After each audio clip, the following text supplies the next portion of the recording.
السلام علیکم۔ آج جمعرات ہے، جون کی 22 تاریخ۔ پاکستان میں عصر شام کے 7، بھارت میں 7:30، اور یہاں ہمارے اسٹوڈیوز کی گھڑیوں میں صبح کے 10 بج رہے ہیں۔ وائس آف امریکہ واشنگٹن کی اردو سروس سے میں ہوں خالد حمید، خبروں کے ایک بلیٹن کے ساتھ۔ پاکستان کے وزیر اعظم شہباز شریف نے فرانس میں منعقد ہونے والے سربراہی اجلاس کے موقع پر عالمی مالیاتی فنڈ کی مینیجنگ ڈائریکٹر کرسٹلینا جارجیوا سے ملاقات کی ہے، جس میں انہوں نے ملک کے معاشی نقطہ نظر سے آگاہ کیا۔ یہ ملاقات ایسے وقت میں ہوئی ہے جب رواں ماہ کے آخر میں IMF کا توسیعی فنڈ سہولت پروگرام ختم ہونے جا رہا ہے، اور پاکستان کی خواہش ہے کہ پروگرام کے اختتام سے قبل معطل فنڈ کو حاصل کیا جا سکے۔ وزیر اعظم ہاؤس سے جاری بیان کے مطابق کرسٹلینا جارجیوا سے اپنی ملاقات میں شہباز شریف نے کہا کہ توسیعی فنڈ سہولت کے تحت نویں جائزے کے لیے تمام پیش کی کارروائیاں مکمل کر لی گئی ہیں، اور اس بات پر زور دیا کہ IMF مختص فنڈز جلد جاری کرے، جس سے ان کے بقول پاکستان کی معاشی استحکام کے لیے جاری کوششوں کو تقویت ملے گی۔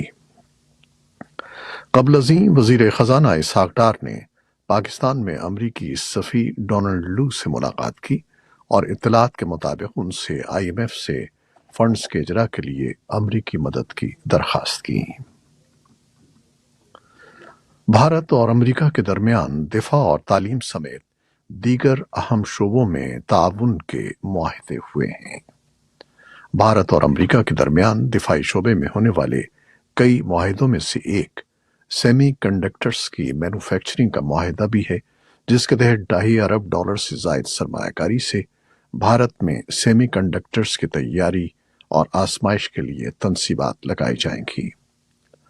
بھارتی وزیر اعظم نے اس سلسلے میں امریکہ کی دو بڑی کمپنیوں مائکرون ٹیکنالوجی اور اپلائیڈ میٹیریلز کے CEOs سے ملاقات کی اور انہیں بھارت میں سرمایہ کاری کی دعوت دی۔ امریکی محکمہ دفاع ان معاہدوں کا باضابطہ اعلان کرے گا۔ بھارتی وزیر اعظم کے 4 روزہ اسٹیٹ وزٹ میں جمعرات کو ان کے اعزاز میں وائٹ ہاؤس میں اسٹیٹ ڈنر دیا جائے گا۔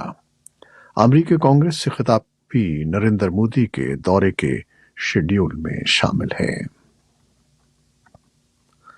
سپریم کورٹ آف پاکستان نے شہریوں کے مقدمات فوجی عدالتوں میں چلانے کے فیصلے پر حکم امتناعی کی درخواست مسترد کرتے ہوئے اس معاملے پر سماعت جمعے تک ملتوی کر دی ہے۔ چیف جسٹس عمر عطا بندیال کی سربراہی میں 7 رکنی بینچ نے سردار لطیف کھوسہ کی درخواست مسترد کرتے ہوئے 9 مئی کے واقعات کے بعد فوج اور سول حراست میں موجود افراد کی فہرست طلب کر لی ہے۔ اس سے قبل جمعرات کو جب 9 رکنی بینچ نے سماعت شروع کی تو نامزد چیف جسٹس فائز عیسیٰ اور جسٹس طارق مسعود نے بینچ سے علیحدگی کا اعلان کر دیا۔ بینچ ٹوٹنے کے بعد چیف جسٹس نے سپریم کورٹ کا 7 رکنی نیا لارجر بینچ تشکیل دیا ہے۔ ذرائع کا کہنا ہے کہ پاکستانی قبائلی عمائدین کا وفد TTP سے مذاکرات کے لیے کابل پہنچ گیا ہے، لیکن باضابطہ طور پر پاکستان اور طالبان نے اس پیش رفت کی تصدیق نہیں کی اور نہ ہی اسے مسترد کیا، اور TTP نے بھی وفد کے دورہ کابل کی باضابطہ تصدیق نہیں کی ہے۔ طالبان کے ترجمان ذبیح اللہ مجاہد نے طلوع نیوز کو بتایا کہ طالبان حکومت پاکستان اور TTP کے درمیان ثالثی کے لیے تیار ہے۔ وائس آف امریکہ کی ڈیوا سروس نے TTP کے مقامی ذرائع سے بات کی ہے اور انہوں نے افغانستان میں قبائلی عمائدین اور TTP گروپ کے درمیان بات چیت کے آغاز کی تصدیق کی ہے۔ پاکستان کی وزیر مملکت برائے خارجہ امور حنا ربانی کھر نے رواں ہفتے پاکستان اور افغانستان کے درمیان تورخم کراسنگ پوائنٹ کا دورہ کیا اور حکام پر زور دیا کہ وہ افغانوں کے ساتھ عزت اور احترام سے پیش آئیں۔ افغانستان میں اقوام متحدہ کے امدادی مشن یعنی UNAMA کی سربراہ اوتن بائفا نے سلامتی کونسل کو بریفنگ میں طالبان حکام پر زور دیا ہے کہ وہ ان حالیہ پابندیوں کو منسوخ کریں جو افغان خواتین کو اقوام متحدہ کے لیے کام کرنے سے روکتی ہیں۔ انہوں نے کہا کہ اقوام متحدہ اسی صورت میں افغان عوام کی مکمل حمایت جاری رکھ سکتی ہے۔ بھارت میں حکام نے بدھ کے روز ہیٹ ویو اور گرمی سے متعلق بیماریوں کے حوالے سے اپنی تیاریوں کے جائزے کے لیے ایک میٹنگ کی ہے، جس کی صدارت وفاقی وزیر صحت نے کی، جبکہ 7 متاثرہ ریاستوں کے اعلیٰ حکام نے بھی اجلاس میں شرکت کی۔ گزشتہ کئی روز کے دوران شمالی ریاستوں اتر پردیش اور بہار میں 100 سے زیادہ لوگ ہلاک ہو چکے ہیں۔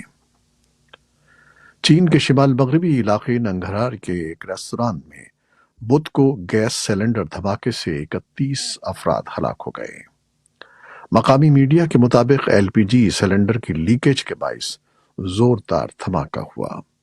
چین کے صدر شی جن پنگ نے واقعے میں زخمی 7 افراد کو طبی امداد کی فراہمی سمیت عوامی مقامات پر سخت حفاظتی اقدامات کی ہدایت کی ہے۔ امریکی محکمہ خارجہ کے ترجمان نے کہا ہے کہ صدر بائیڈن سمجھتے ہیں کہ وزیر خارجہ بلنکن کا چین کا حالیہ دورہ اور سفارتکاری تناؤ سے نمٹنے اور غلط فہمیاں دور کرنے کا ذمہ دارانہ طریقہ ہے، لیکن اس کا یہ مطلب نہیں ہے کہ ہم اپنے اختلافات کے بارے میں صاف صاف بات نہ کریں۔ امریکی محکمہ خارجہ میں معمول کی بریفنگ میں نائب ترجمان ویدانت پٹیل نے مزید کہا کہ امریکہ چین کے ساتھ اپنے پیچیدہ تعلقات میں باہمی رابطے برقرار رکھنا چاہتا ہے۔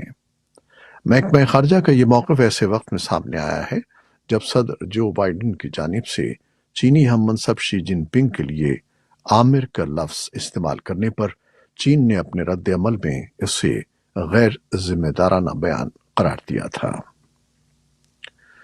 روسی حکام نے کہا ہے کہ جمعرات کی رات یوکرین کی افواج کے حملوں میں ایک پل کو نقصان پہنچا جو اس راستے پر واقع ہے جسے روسی افواج کرائمیا اور یوکرین کے ان حصوں کے درمیان جانے کے لیے استعمال کرتی ہیں جو روس کے کنٹرول میں ہیں۔ یوکرین کے خلاف جنگ کی پاداش میں یورپی یونین نے بدھ کے روز روس کے خلاف نئی پابندیاں عائد کی ہیں۔ اس میں ان ممالک کو نشانہ بنایا گیا ہے جن کے کاروباری اداروں نے روس کے ساتھ تجارت جاری رکھنے کے لیے پچھلی پابندیوں کو نظر انداز کیا تھا۔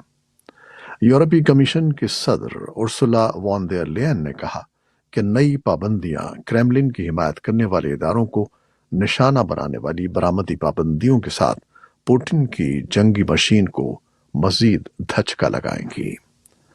امریکی وزیر خارجہ اینٹنی بلنکن نے بدھ کے روز ترکیہ پر زور دیا کہ وہ سویڈن کی نیٹو میں شمولیت کی حمایت کرے۔ محکمہ خارجہ کے ترجمان میتھیو ملر نے کہا کہ لندن میں یوکرین کی بحالی کی کانفرنس سے ہٹ کر ترک وزیر خارجہ ہاکان فیڈان کے ساتھ بات چیت کے دوران بلنکن نے سویڈن کی نیٹو میں داخلے کی حمایت کا اظہار کیا۔ اسی دوران یوکرین کے صدر ولودیمیر زیلنسکی نے کہا کہ اگلے مورچوں پر شدید لڑائی ہو رہی ہے، لیکن یہ کہ ان کی افواج جنوبی یوکرین میں پیش قدمی کر رہی ہیں اور ملک کے مشرقی حصے میں دفاعی لائنیں سنبھالے ہوئے ہیں۔ پیرس کے تاریخی لاطینی کوارٹر کے قریب ایک گلی میں ہونے والے دھماکے کے ایک دن بعد شہر کے پبلک پروسیکیوٹر میلس ڈی راک نے ایک ٹیکسٹ پیغام میں خبر رساں ادارے رائٹرز کو بتایا کہ 6 افراد کی حالت تشویشناک ہے اور ایک شخص لاپتہ ہے۔ انہوں نے مزید کہا کہ دھماکے میں 50 کے قریب افراد زخمی ہوئے تھے۔ یہ اعداد و شمار تبدیل ہو سکتے ہیں۔ دھماکے سے عمارتوں کو آگ لگ گئی اور اس کا ملبہ سڑک پر گر گیا۔ یونان کی سمندری حدود میں تارکین وطن کی کشتی ڈوبنے کے واقعے کی آزادانہ تحقیقات کا مطالبہ زور پکڑتا جا رہا ہے۔ اقوام متحدہ اور ایمنسٹی انٹرنیشنل سمیت عالمی تنظیموں نے حادثے کی شفاف تحقیقات کے لیے یونان پر زور دیا ہے۔ تارکین وطن کی کشتی کے ساتھ پیش آنے والے حادثے میں کم از کم 82 افراد کے ہلاک ہونے کی تصدیق ہو چکی ہے اور 104 افراد کو زندہ بچا لیا گیا ہے، لیکن سینکڑوں افراد اب بھی لاپتہ ہیں جن میں خواتین اور بچے شامل ہیں۔ حادثے میں زندہ بچ جانے والوں کا الزام ہے کہ یونانی کوسٹ گارڈز نے بہت تاخیر سے امدادی کارروائیاں شروع کی تھیں اور ان کے بقول یہی تاخیر کشتی ڈوبنے کی وجہ بنی۔ یونانی حکام اس دعوے کی سختی سے تردید کرتے ہیں۔